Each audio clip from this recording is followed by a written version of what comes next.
Hey guys, welcome back to the channel. It's Monday, and honestly, I am running on fumes and way too much iced coffee right now. But the drama in Port Charles never sleeps, so neither do we.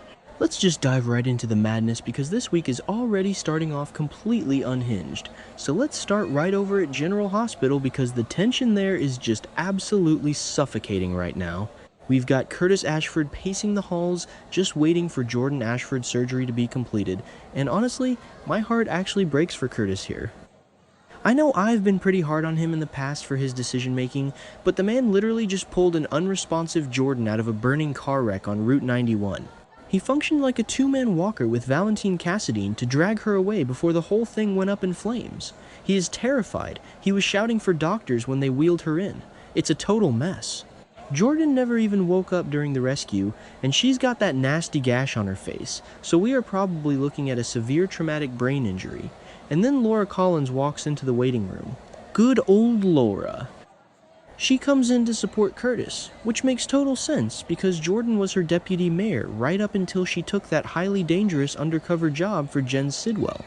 Laura is fully aware of the undercover op. She knows all the potential dangers associated with it. So she sits down with Curtis, and you can just see her brain start working. Her old-school detective instincts from her wilder days just kick right in. She starts asking him the kind of questions you'd expect from a seasoned detective or some WSB spy agent, not just the mayor of a small city. Laura looks at Curtis and asks if it is possible the car wreck was not an accident. She seriously wonders if someone could have been out on that dark road that night with an evil agenda, causing them to wreck on purpose, and Curtis actually stops and has to think about it. It gets him thinking because from his perspective, the other car didn't stop. They were just left for dead according to the news he gave Harrison Chase. Laura will no doubt consider the possibility that Jen Sidwell found out Jordan was secretly plotting his takedown and paid the price for it. Sidwell could have ordered someone to run Jordan off the road. But let's be real here for a second. You guys know how I feel about this. We all know what actually happened. We saw it with our own eyes. Jordan and Curtis were making out in the car. Jordan took her eyes off the road for just a second to give Curtis a passionate kiss, and then she had to swerve. It was distracted driving.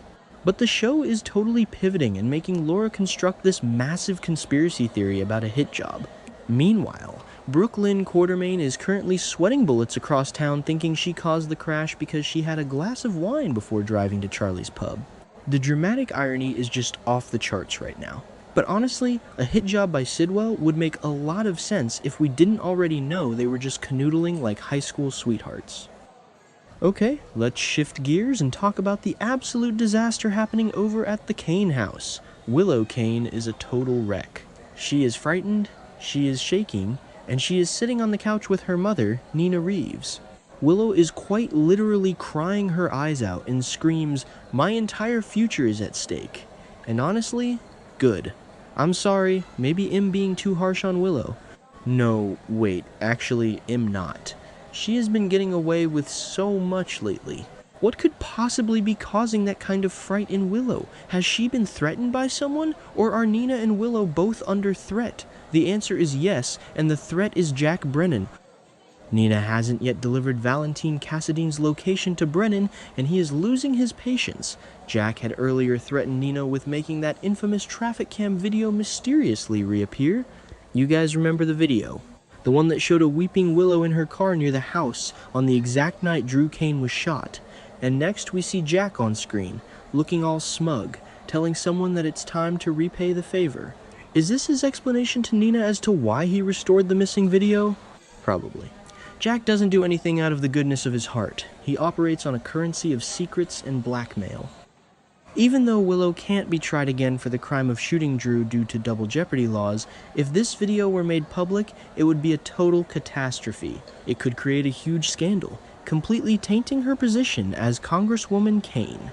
The absolute audacity of this girl. She incapacitated Drew, literally shot him, and then slid right into his political seat. She took the position from Drew to begin with, and now she's terrified her term might be cut short because of a scandal. She doesn't want to lose her power. It's just so hypocritical. What other repayment might Jack want? And for what? How many people owe Jack repayment for favors?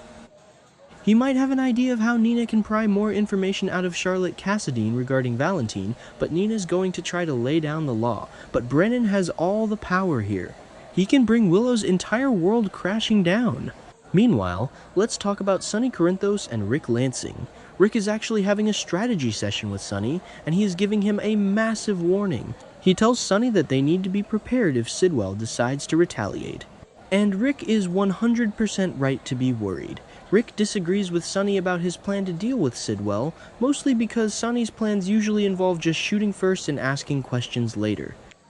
Sidwell made it quite clear at Marco Rio's funeral that he blamed Sonny for Marco's death.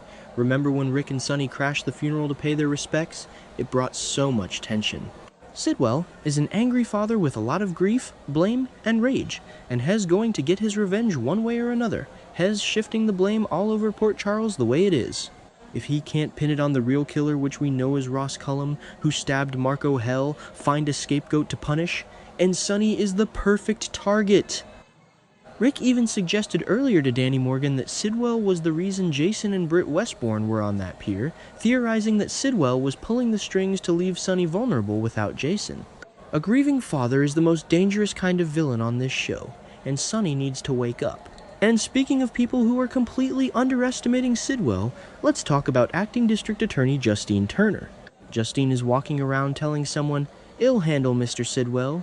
She is brimming with confidence. She doesn't look particularly worried at all, even though she's aware of the incapacitated Jordan's undercover position as Sidwell's right-hand woman. What is she thinking? Who actually believes this is going to end well for Justine? Justine obviously has a plan that she thinks will work to keep the angriest man in Port Charles under control. She probably thinks she can just litigate him into submission, but she is so clueless. There are massive details that Justine doesn't know, and neither does Jordan for that matter. Sidwell was very careful to keep Jordan only involved in his non-criminal endeavors. Justine has absolutely no idea about the partnership with Ross Cullum and their deep involvement in Caesar Faison's final project. Sidwell is operating on a totally different, highly dangerous level. He has Cassius Faison posing as Nathan West, he has Cullum controlling Britt's medication, and he is ruthless. Justine really needs to be a little more wary of the danger Sidwell always brings to the table.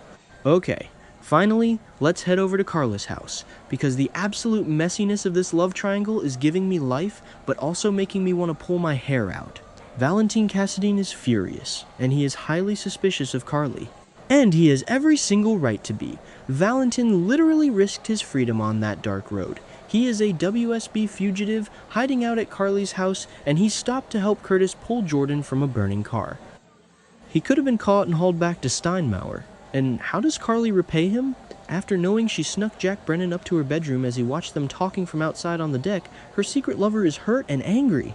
Valentine blows up at Carly over her decision to take Brennan to bed instead of breaking up with him like Valentine now wants. Valentine asks Carly, "How long before you turn on me?" after they argued about whether Valentine was lying to Carly or not. It's a sure bet they'll continue to argue about who Carly really wants, the WSB spy or the besotted Cassadine. Carly strikes back at Valentine, but she may have to admit she just can't turn off her burning desires for him.